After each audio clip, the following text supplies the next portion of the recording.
Assalamualaikum warahmatullahi wabarakatuh.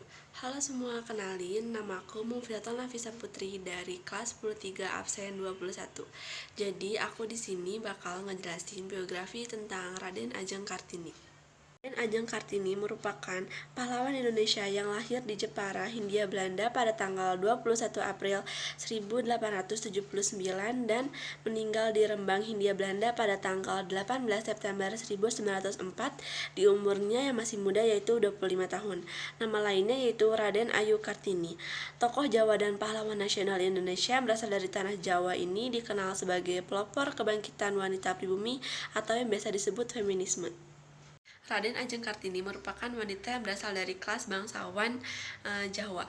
Ayahnya bernama Aryo Sosroningrat dan ibunya bernama M.A. Ngasiro, anak dari Kiai Haji Madirono dan Nyai Haji Siti Aminah. Keduanya merupakan tokoh agama di Telukuar, Jepara. Silsilah Kartini dapat ditelusuri hingga Hamengkubuwono VI. Lebih dari itu, garis bangsawan Bupati Sosroningrat dapat dilacak kembali ke para bangsawan dari istana kerajaan Majapahit. Sejak Pangeran Dangirin menjabat sebagai Bupati Surabaya pada abad ke-18, leluhur Sosroningrat menjabat banyak posisi berpengaruh di Pangreh Praja. Ayah Kartini dulunya adalah seorang wedana di Mayong. Jadi peraturan Hindia Belanda itu mewajibkan seorang bupati itu untuk menikah dengan seorang bangsawan. Karena M.A. Ngasiro ini bukan berasal dari garis bangsawan yang tinggi, maka Ayah Kartini menikah lagi dengan Raden Ajeng Nurjan yang merupakan keturunan sendiri dari Raja Madura. Setelah pernikahan itu, Ayah Kartini berhasil menjadi bupati di Jepara, menggantikan ayah kandung Raden Ajeng Nurjan yang bernama Citro Wikromo. Kartini adalah anak kelima dari 11 saudara kandung dan tiri. Dari saudara kandung, Kartini merupakan kakak perempuan tertua.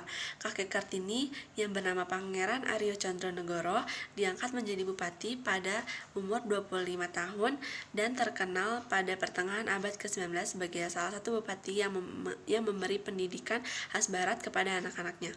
Kakak Kartini yang bernama Sosro Kartono sangat pandai dalam berbahasa. Di usia 12 tahun, Kartini mengenyam pendidikan di ELS atau Europe Slager School. Salah satu pelajaran yang dipelajari oleh Kartini adalah bahasa Belanda. Tetapi ketika usia 12 tahun, Kartini dilarang meninggalkan rumah karena ia sudah dapat dipingit.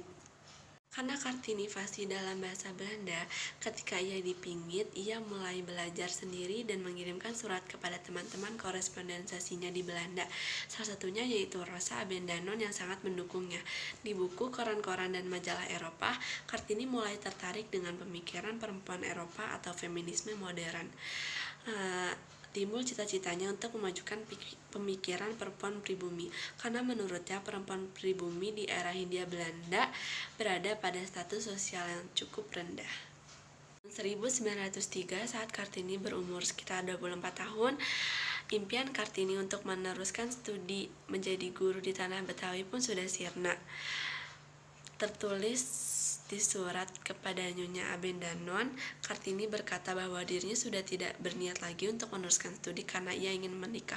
Padahal Departemen Pendidikan Belanda sudah memberi peluang kepada Kartini dan Rukmini agar bisa belajar di tanah Betawi. Dalam hari pernikahannya, penilaian Kartini terhadap nilai adat-adat Jawa mulai melunak dan lebih toleran. Ia berpendapat bahwa pernikahan dapat memberikan sebuah berkah tersendiri, yaitu agar mewujudkan keinginannya untuk mendirikan sekolah bagi para perempuan pribumi di era Hindia Belanda.